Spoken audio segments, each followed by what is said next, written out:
Mars 2026. La jeune Divine Barga Tangana, 11 ans, quitte le domicile de sa grand-mère pour se rendre chez un de ses camarades. Elle ne rentrera malheureusement jamais chez elle. Tout commence le soir du 18 mars 2026.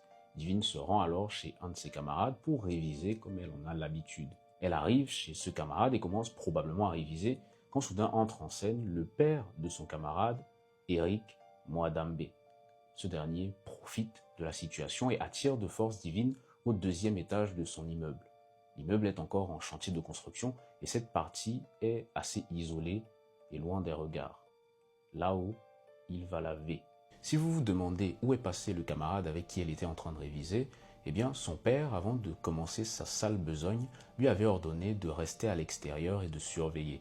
Le jeune homme de 10 ans était donc à l'extérieur du bâtiment en train de jouer les guetteurs. Ceci dit, les voisins ont tout de même entendu les cris et les pleurs de Divine qui suppliaient ce monsieur de la laisser partir.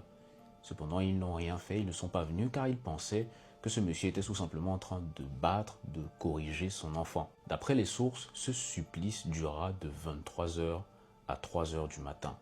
Et une fois sa besogne terminée, Eric Mwadambe va mettre fin à la vie de Divine Barga en lui brisant le cou. La petite de 11 ans va s'effondrer sur le sol, complètement inerte. Le lendemain matin, le 19 mars, Eric Mwadambe réfléchit à un moyen d'éloigner le plus possible le corps de sa résidence. Il appelle une fois de plus son fils de 10 ans et lui demande de trouver des amis à lui qui pourraient l'aider à déplacer le corps. Le petit accepte et va trouver des amis de son âge dans le quartier à qui il raconte que Divine est simplement blessée et qu'il faut la transporter pour lui venir en aide.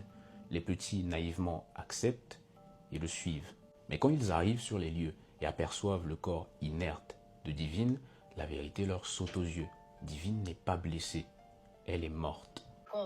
Et puis il a mis sa tête sur sa poitrine, sur son cœur bas. Il a vu que mon camarade dit qu'elle ne vit plus.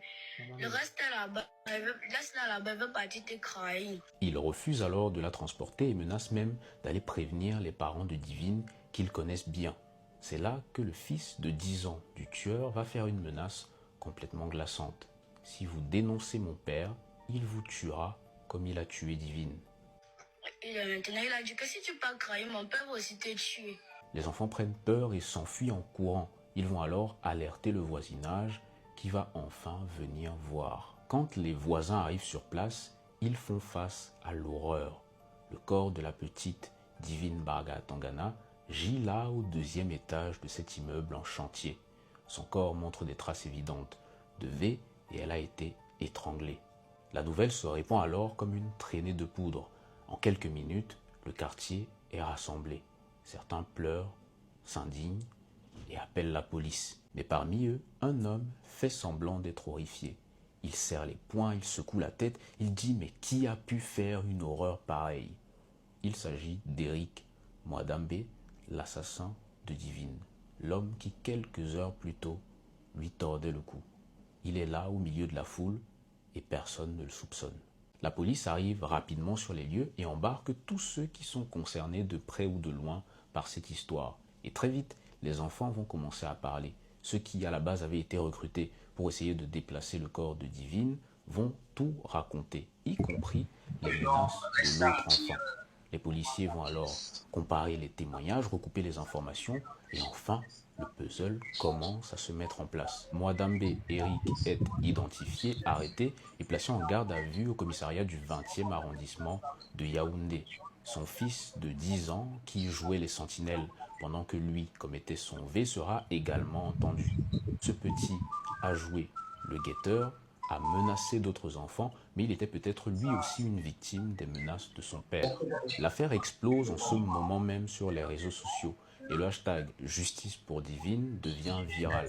Rappelons que la mort de Divine survenue le 18 mars 2026 arrive exactement le même jour que le jugement de l'affaire Bébé Matisse, dans laquelle l'auteur de l'assassinat de cet enfant de 6 ans a écopé de la peine de mort.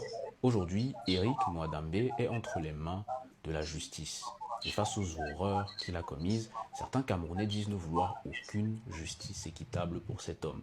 Pour eux, il doit souffrir et mourir. J'ai dit je le tue, il n'y a pas deux mots là-bas, je le tue. On doit seulement le lapider même. On le découpe comme la viande, on coupe au marché. Et pendant ce temps, d'autres disent attendre un procès des plus exemplaires. Parce que Divine n'a pas été la première à subir ce genre de barbarie. Et si on ne fait rien, si rien ne change, elle ne sera pas la dernière. Alors, vous êtes à Douala, au Cameroun, et vous souhaiterez mettre votre domicile, votre entreprise entre les mains d'une entreprise de sécurité privée professionnelle disposant des agents de sécurité entraînés.